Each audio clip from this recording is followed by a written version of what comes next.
अब तक हम लोग आयत और वर्ग के बारे में जानकारी ले रहे थे।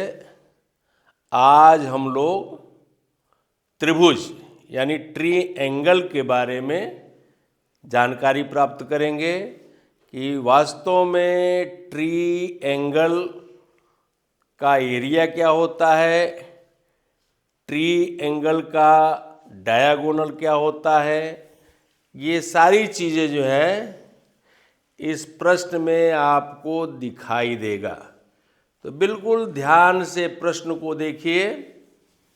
एक त्रिभुज है, उसकी बड़ी भुजा 25 सेंटीमीटर है, दूसरी भुजा 7 सेंटीमीटर है, तो तीसरी भुजा, तो तुरंत आपको डेफिनेशन मिल गया कि 3 भुजाएं हैं, 3 कोण है, तो क्या हो गया, त्रिभुज हो गया।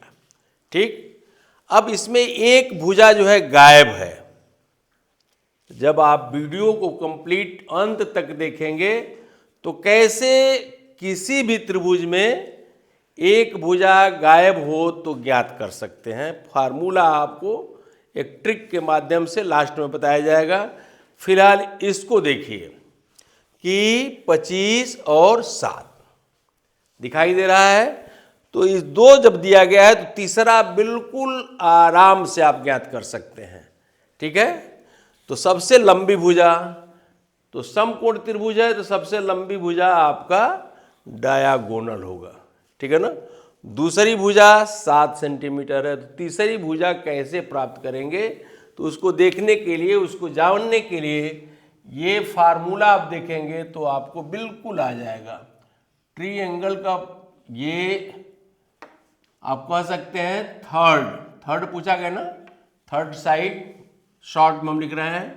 तो यहाँ हो गया आपका कर्ण, विकर्ण जिसको कहते हैं। ठीक है। माइनस कह सकते हैं दूसरी भुजा,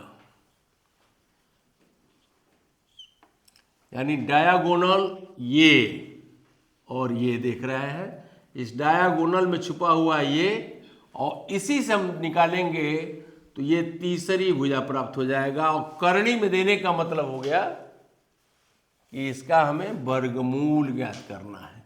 तो तुरंत 25, अभी स्क्वायर दोनों पर रहता है, 25 पर स्क्वायर माइनस 7 पर स्क्वायर। आप स्क्वायर रूट पढ़े होंगे तो आपको आ रहा होगा। हाँ, आपका हो गया 625 माइनस आपका आ जाएगा 49।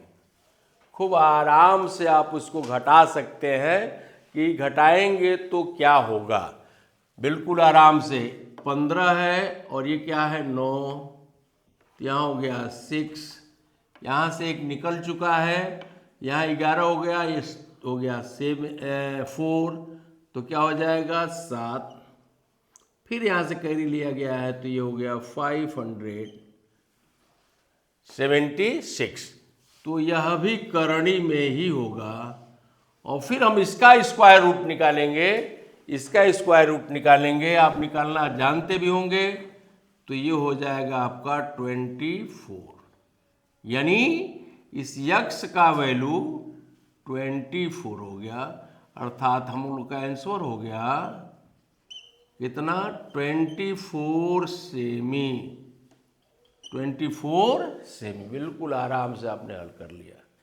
यानी फार्मूला आपको दिमाग में हो, जब भी 2 भुजाएं दिया गया हो, तीसरी भुजा पूछा जाए तो दिमाग में हमें रखना है कि कर्ण यानी डायगोनल, जो विकर्ण भी कहते हैं, विकर्ण दिया गया है तो विकर्ण का स्क्वायर करके दूसरी भुजा का भी स्क्वायर करके घटा लेंगे, और घटाने के बाद जो नंबर प्राप्त होगा उसका वर्गमूल निकाल देंगे।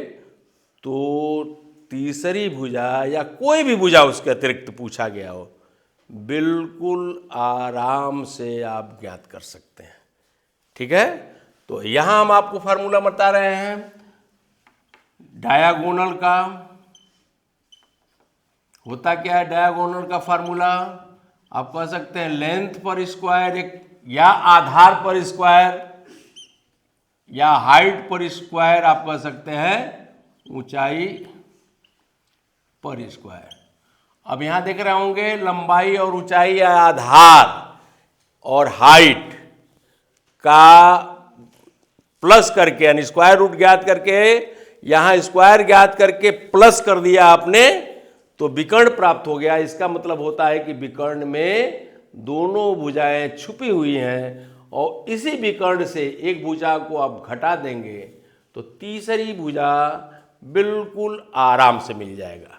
और बिल्कुल उसी से रिलेटेड ये दिया गया है, त्रिभुज की ऊंचाई इतना है, आधार इतना है, तो सबसे बड़ी भुजा का मान बताइए।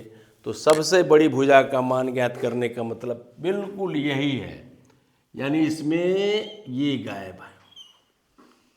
ठीक है, तो कौन सा फार्मूला लगाएंगे भाई? देखिए, इस पर वर्ग जोड़ लेंगे और जोड़ करके क्या निकाल लेंगे? उसका वर्गमूल निकाल लेंगे। आपका प्रश्न क्या हो जाएगा? सॉल्व हो जाएगा। तो करें प्रयास, और ये प्रश्न निश्चित रूप से आपको बेहतर लगा होगा। और जब बेहतर लगता है तो क्या आपको करना है आप स्वयं जानते होंगे।